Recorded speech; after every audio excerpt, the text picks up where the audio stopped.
Whatever you're funny, Peacock's got it exclusively. Stream classic sitcoms like The Office, Parks and Recreation, and 2.5 Men. Plus, catch Peacock original comedies like AP Bio and Saved by the Bell. For all your exclusive comedy faves, go to peacocktv.com and get started.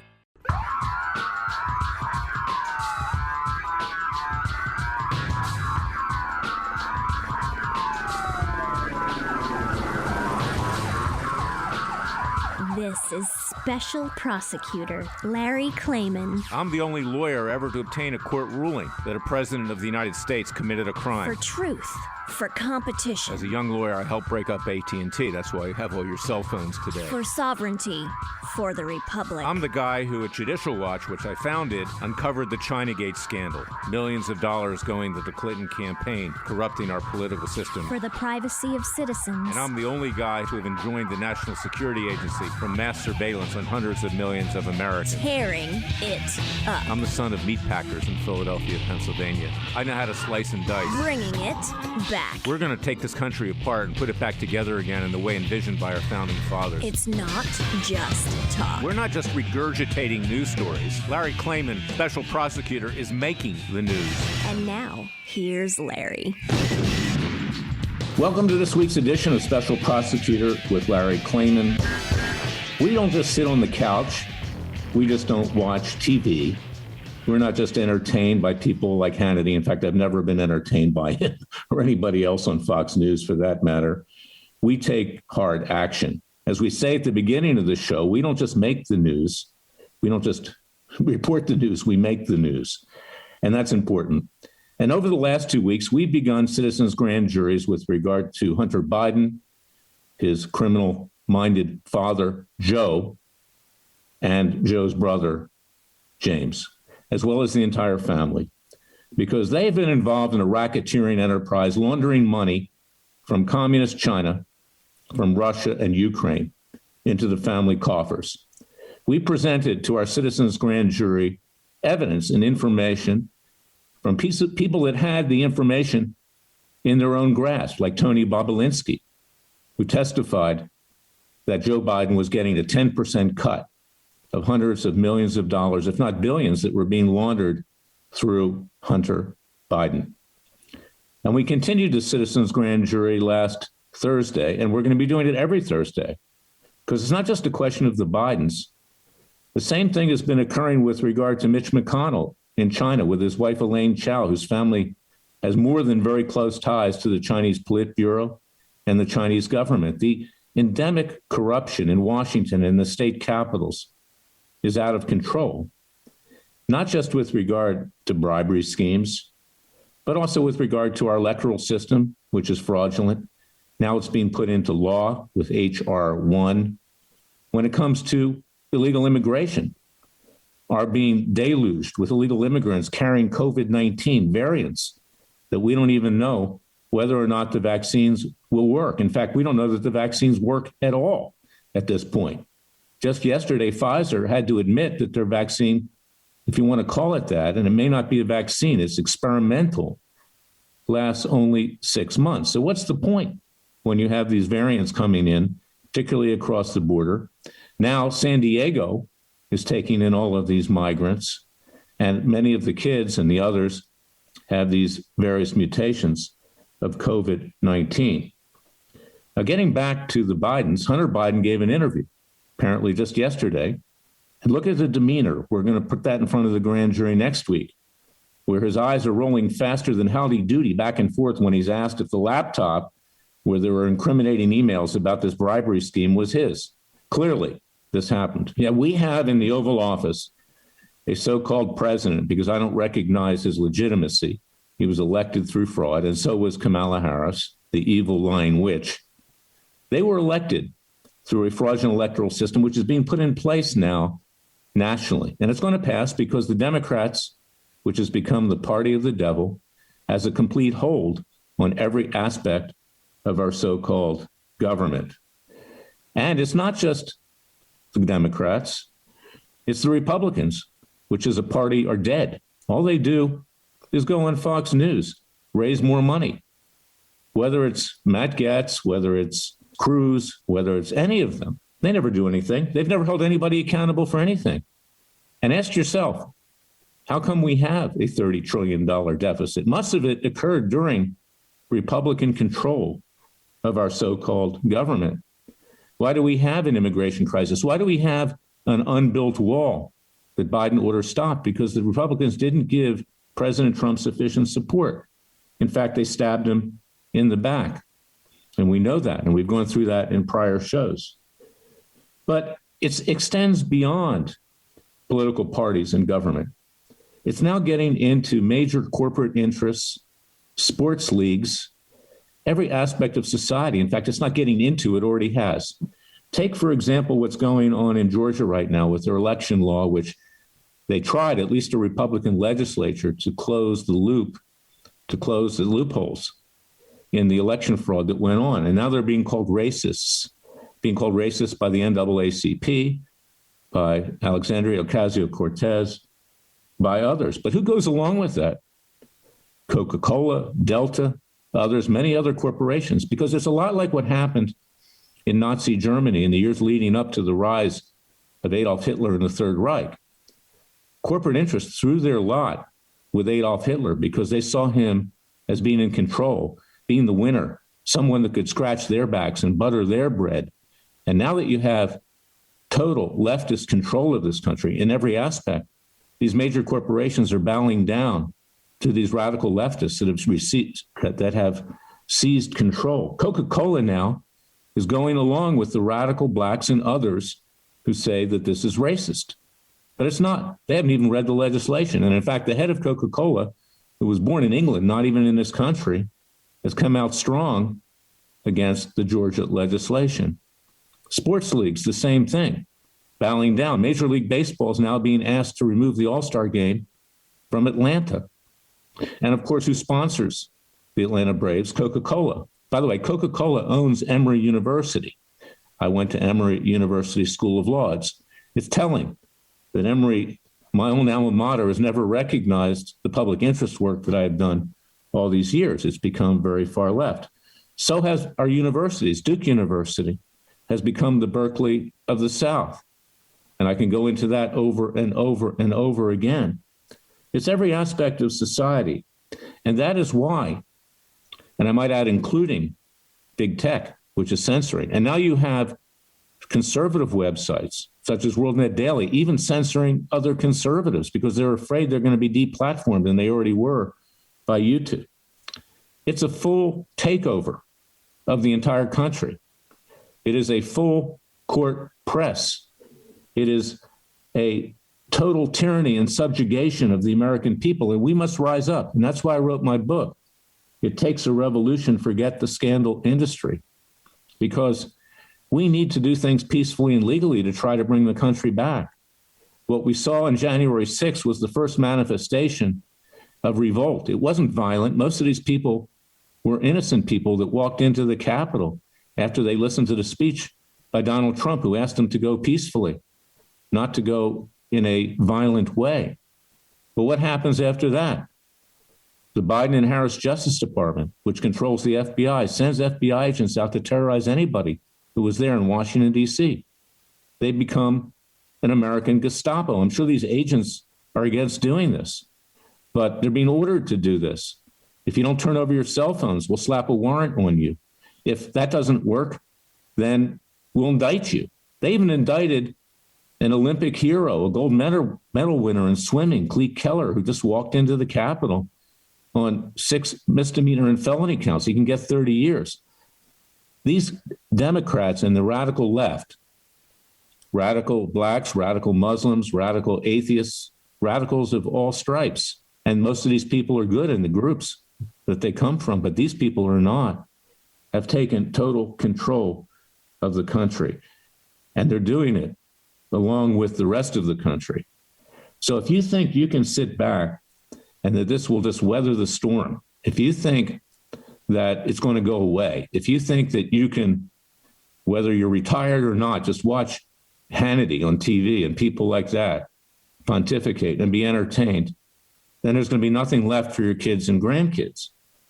Our founding fathers, many of them would be millionaires even in today's world, even with inflation. Jefferson and Washington are just two examples. They risked it all. and risked their lives to form a new nation because they knew that we would be living under a dictatorship, ultimately by King George III. And as I've said many, many times, ask yourself this question.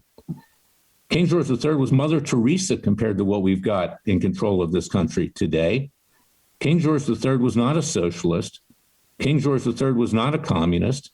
King George III was not an atheist. He was not a radical Muslim. He was not a radical member of the Marxian Jewish left. And I'm Jewish Christian. I can say that. I'm not anti-Semitic. I'm the biggest supporter of Israel you'll ever find.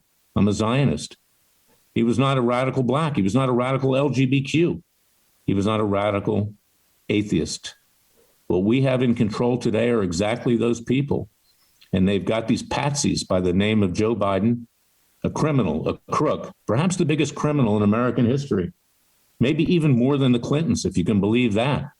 The Bonnie and Clyde of American politics, laundering hundreds of millions of dollars into their coffers.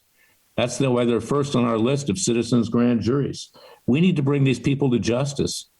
And we need to form a new country, a new government, by and for the people, which our Declaration of Independence says we can when the government breaks away from the people. We're going to have our Third Continental Congress in Philadelphia, Memorial Day of this year, and talk about doing that and actually do that, form a new government. And the people will rally around us when they see just how bad the tyranny is, much worse than was predicted by Ayn Rand in Atlas Shrugged, or even George Orwell in 1984. This is where we are today. I can't say it more clearly. I can't say it with more urgency. I can't say it with more conviction. Our founding fathers saw it in 1776, and we have to see it again now. You may look around and see wealth. It's like sitting on the Titanic as it's ready to hit rock bottom. But this is something that needs to be dealt with, and it needs to be dealt with now. We've got people out there, frankly, that want to see us dead on the left. Think about your kids and grandkids. So you need to join Freedom Watch's Justice League, freedomwatchusa.org, or do something else that actually does something to try to save this country, to resurrect it from the dead, because it's dead now. We now have white flight, like occurred in South Africa when the communists took over, and I condemned apartheid, but the communists took over. And now it's time to act before everyone leaves this country to die. I'll be back with the second segment. Stay tuned.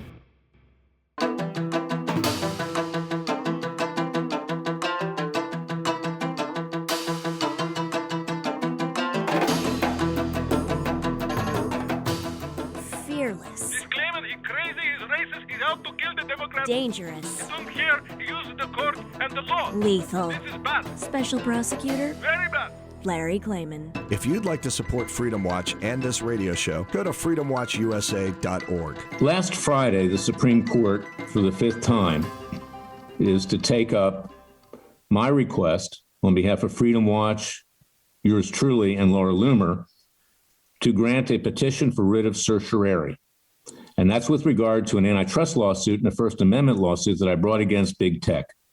I brought against Google, against Instagram, against all the different big tech companies. And they've now postponed this 5 times. That's interesting because I've never seen that before.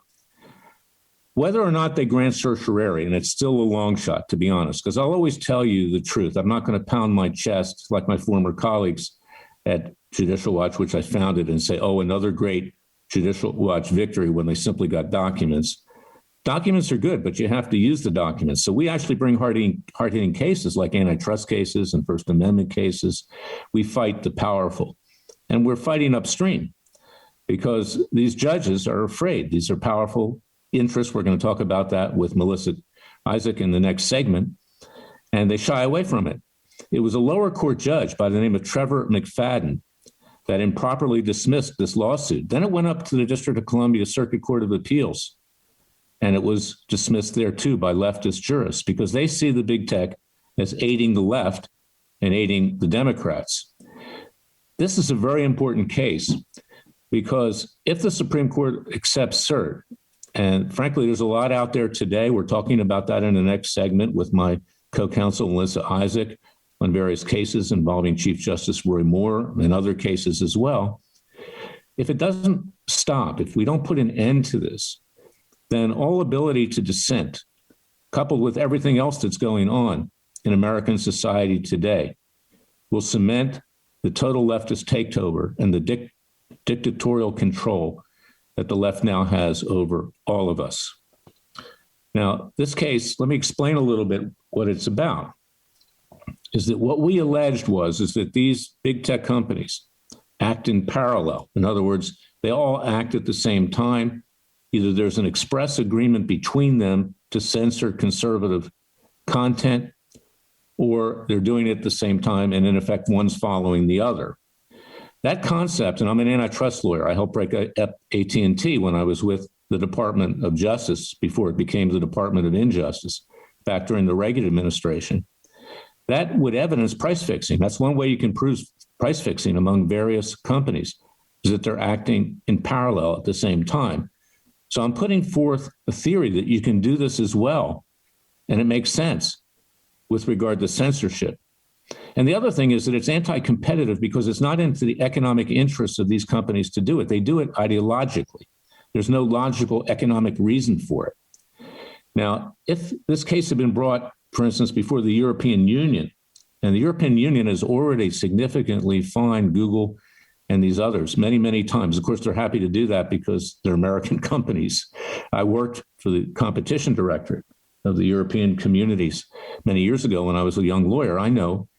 But the European antitrust laws would actually allow you to reach this even in an easier fashion than we're attempting to do it.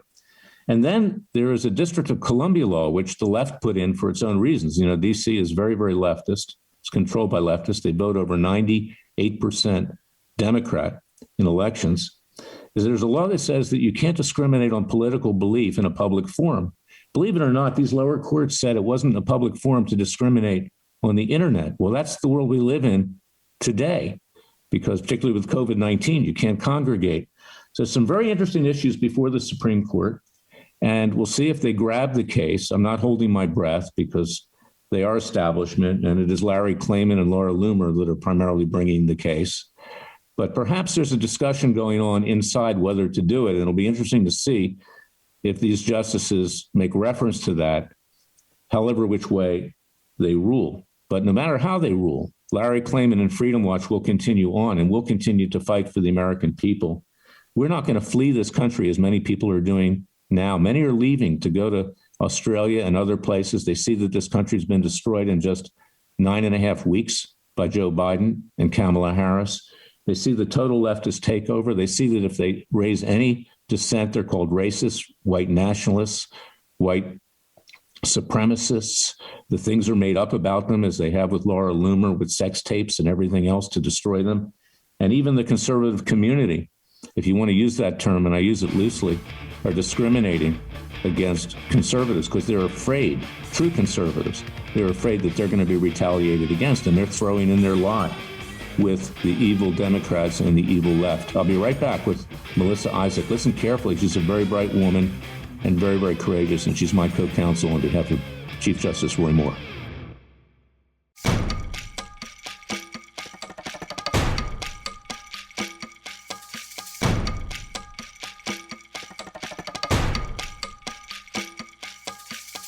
And now, 4 words that make corrupt politicians make wee-wee in their little pants. Transparency and the rule of law will be the touchstones of this presidency. But we have to pass the bill so that you can find out what is in it. Special Prosecutor Larry Klayman. Be the one who makes our country great again. Go to freedomwatchusa.org and donate. I'm here with Melissa Isaac, based in Montgomery, Alabama. She's my co-counsel. I'm her co-counsel in representing Chief Justice Roy Moore in defamation lawsuits, where he was branded a pedophile. He's not a pedophile. He's a fine man, a fine religious man, but he's been destroyed like many other people in our American society today. And I've taken the heat. Melissa's taken the heat. Anybody who stands for anything, anybody who's a conservative, religious person of faith who believes in the vision of our founding fathers is under attack by the left. And it's not just the radical left, it's the left in general. And I want to talk, and I want to get Melissa's take, because we've been representing Chief Justice Roy Moore in defamation lawsuits against Democratic Party interests that tried to destroy him when he ran for election for the Senate and then ran for re-election in the Senate. And we even have entities that are so-called Republicans, establishment Republicans, like the Washington Examiner, which do the bidding of people like Karl Rove that didn't want someone with conviction, someone that they could control. That's what they wanted, to be senator from Alabama. And the judge has been defamed from every quarter. It's caused him a tremendous amount of psychological, emotional, and physical pain. And he continues to get beaten up on by every aspect of society, including those who are supposed to be conservatives that use him as a way to, quote, look neutral, such as Fox News and entities like that. So, Melissa, tell us what's happening in the case, and then I'll amplify that from my perspective. But we got decisions yesterday on some of the cases that we brought by a judge in Alabama, Corey Mace, that dealt with our defamation cases against these Democrat interests and also Republican establishment interests like the Washington Examiner. Yeah, Larry, I'm glad you brought up, the fact that we get attacked by the left in general, and then some of these establishment conservatives, the weak right. And I think, the hypocrisy that we have seen in these cases is beyond anything that I think anyone could comprehend. And we've got these two cases in state court for defamation, and then you look at the cases in federal court, and there's two completely different standards that are being applied to these cases. So we look at the bias that exists in the media, we live in a culture of bias, and it seeps into the court system, and now it's prevalent in the court system. So, we filed this suit for defamation because, you look at 40 years worth of public service, 40 years worth of good standing, good character. He's been investigated by the Bar Association so many times, and now all of a sudden, his name is synonymous with child molestation and pedophilia, and that isn't a showing of defamation based upon nothing, by the way. Based upon the fact that people can come in and run commercials that say he was banned from the mall for soliciting sex. No one ever said that. No one said that. Yet why is it such a fight for us to go in and say, you know what, Judge, they are running ads with calling him a child predator, and they're showing pictures of prepubescent children. How does that not imply defamation? That's defamation by implication. But yet, the standard for the people suing him is so low in state court. And then we have this hypocrisy within the legal system. We go over to federal court, and now he's trying to sue the people with evidence. We have evidence that this did not happen, that what people said is false, and yet the bar is set so high. So, so we've got some rulings from the judge where the judge doesn't think that we've met the actual malice burden in suing some of these really far left Democratic companies that produce ads against conservative candidates who are very vocal, very proud of what they do, but yet don't meet the actual malice standard. But Alabama's law says no, you do, that you can use ill will. That can be used to show a reckless disregard for the truth. And yet, it's good enough in state court, but it's not good enough in federal court. But yet, that's what the state law says. So the burdens here are the level of what we're trying to prove. It's like Larry, it's like the line keeps moving. The finish line keeps moving. But let's look at it. Everybody knows what Project Veritas is, right? Project Veritas, that's where James O'Keefe went in, and they make videos. It's legal to do, where they record people really, laying out the truth. You look at Planned Parenthood, some of the things Planned Parenthood said. Well, here we have the New York Times. And I believe I think they said they haven't been sued successfully in like 60 years. So like for the first time in a long time, they're being sued, and the judge is saying, no, I'm not going to dismiss this suit. I'm going to let it go forward. And one thing that I really liked was, the New York Times, a federal judge, warned that the country is in danger, he said, because, quote, we are very close to one-party control of the media. And the courts should not, in Judge Moore's case, ignore that. They say, well, you have freedom of speech. You have an opinion. Okay.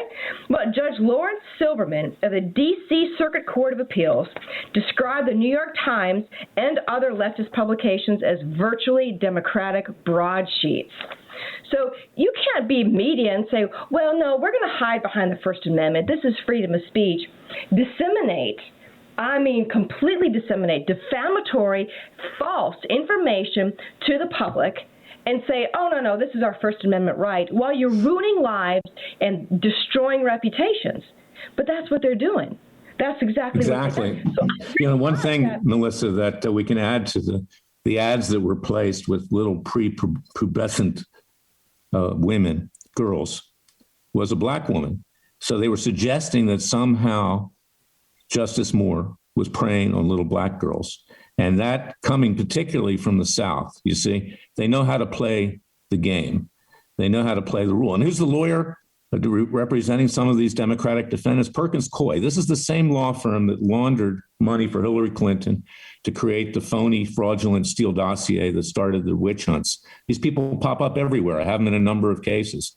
I have lawsuits for Laura Loomer, who was a candidate in Palm Beach for Congress. They did the same thing to her. They smeared her, called her a white supremacist, a white nationalist, a racist. They came up with false allegations that she made a sex tape, and there's no consequence to any of this. That's what you're saying. And that is why the libel laws and the defamation laws in general, because defamation is libel plus slander. Libel's written, slander is oral. They need to be interpreted in the way they were intended to be interpreted. But these judges, particularly federal judges, bought and paid for by special interests. That's how they get to be federal judges. I wrote about it in my book. It takes a revolution to forget the scandal industry. They don't want to stick their neck out. They just go with the flow. And while we thank Judge Corey Mace for allowing a portion of this case to go forward, what he in effect said was that as long as someone else calls you a pedophile first, it can be repeated again, and it's no longer actual malice that you can use to prove defamation. Now, that's theater of the absurd. That's from another solar system. And maybe now that we know, because there's a report coming out, I say this not tongue-in-cheek, but actually on June 1st by the government, which will now admit that there are identified flying objects flying about frequently, seen not just in the United States, but elsewhere.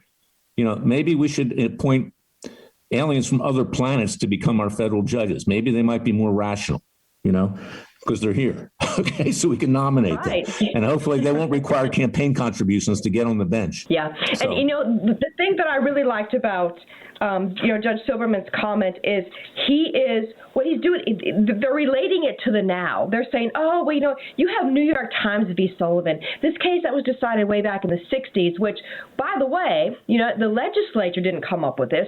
The judges created this saying, well, you know what, we're going to make the burden higher if you're a public figure, and they call it constitutional malice. Nowhere in the Constitution does it say that if you're a public figure, your burden to sue someone who defames you is nearly impossible.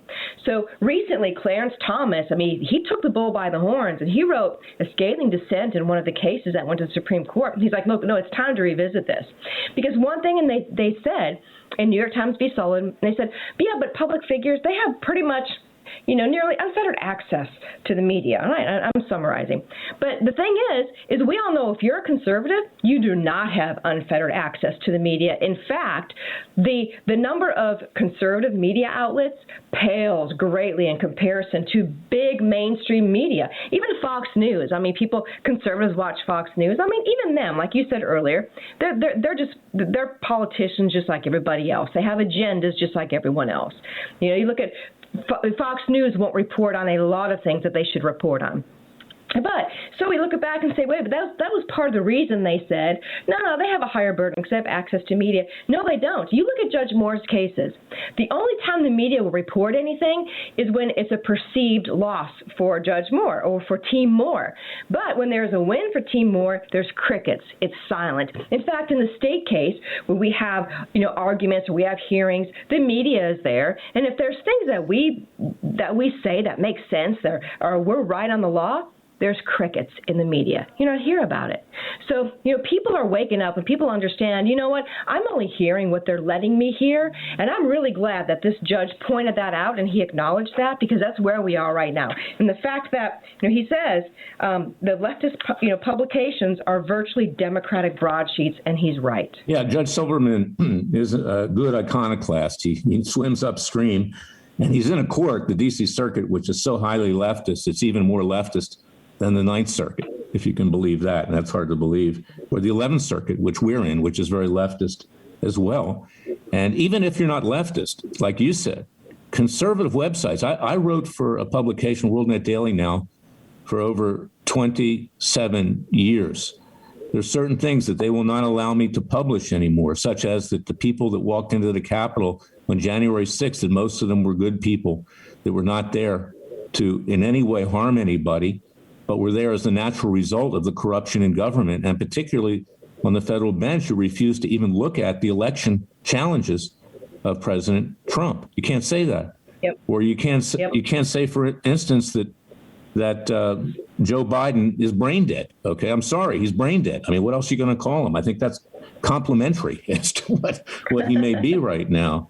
So the conservatives are starting to fall on their own sword, and they're not conservatives at all, in my opinion, if that is their attitude. What they are establishment people. They're trying to make money. They're trying to, like Fox, raise advertising dollars and money, and they don't want to offend the big corporate interests. I talked about it in the first segment, Melissa. They have this election law in Georgia now that's trying to lessen the potential for fraud. It actually expands the ability to vote for African Americans and others of minorities. But immediately when that came out from a Republican Georgian legislature, it was branded as racist by the NAACP. And what happened then? So-called President Biden, because I don't recognize him, you can't say that either anymore on WorldNet Daily, he then tells Major League Baseball to remove the All-Star game from Atlanta, Georgia. And then what happens then? Coca-Cola jumps on the bandwagon with Delta Airlines. Coca-Cola, is based in Atlanta. It actually owns Emory University, where I went to law school. And other corporations then jump on board. So it's a full court press. If you don't push back, this country is over, because many of these corporations, labor unions, sports leagues, they're just going along with who they think can scratch their backs, the victors, like, frankly, the corporations did in the years leading up to World War III in Germany, when Deutsche Bank had financed the concentration camps, when BMW, when Mercedes, when other companies threw their corporate weight behind Adolf Hitler. That's what they're doing now. And we're up against that. And that's why I really like working with you, Larry, because I think we both know there's so much pressure within this profession, within the legal profession, to conform, to keep the judges happy, not to make the legislators mad, not to stir the pot, not to bring to light all the corruption that exists within the legal profession. There's very few of us out there that do that. So, I don't know if there's attorneys who are listening. I think we all come to a fork in the road at some point where we have to make a decision. And so, I know we're coming up on a break here, but it's been a pleasure working with you for that reason, because you are that guy that will stand up and, regardless of consequences, have a fearless heart and a fearless spirit and fight for this country. And that's what we all need to do, all of us. It's mutual, Melissa. That's why we're a good team, because I have the same respect and appreciation for you. Thank you. God bless you. We'll have you back again with more updates and other issues where we can discuss what this country needs right now in a time of crisis.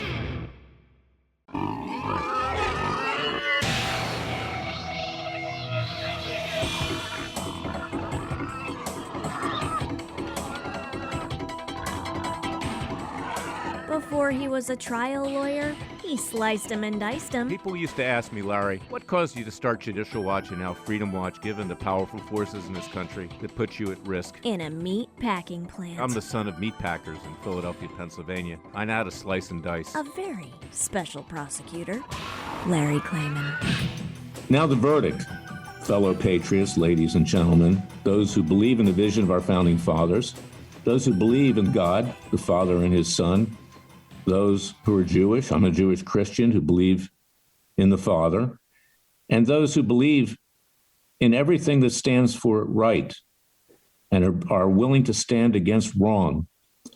It's time to stand up as I write in my book, It Takes a Revolution, the subtitle, Forget the Scandal Industry, which you can get at all major booksellers, Barnes & Noble, Amazon.com, everywhere.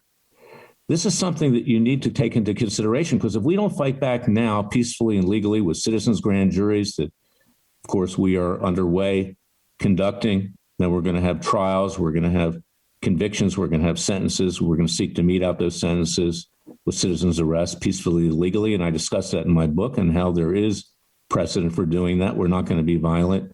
We're not going to force things, but the American people will rise up at some point, and it has to be soon, because our country is dead. And that's why I've said, turn off Hannity on Fox News. Hannity set Chief Justice Roy Moore up. He set him up and asked him questions that were inappropriate and then abandoned him, although prior he was trying to make money off of the whole situation with Chief Justice Roy Moore, for Fox, and obviously it translates into his salary and others as well. Same thing happened with the Bundys with regard to Sean Hannity. He was a big supporter of the Bundys and ran away from them when it became politically correct to do so. Well, we don't need people who deal with political correctness and throw in the towel. We need people who will rise up. We need Americans now who will risk everything like our founding fathers. And I said earlier, King George III was a saint compared to the people that are in control of this country right now. We're in a crisis. If you love your children and grandchildren, you've got to join what we're doing. Go to freedomwatchusa.org and join our Justice League.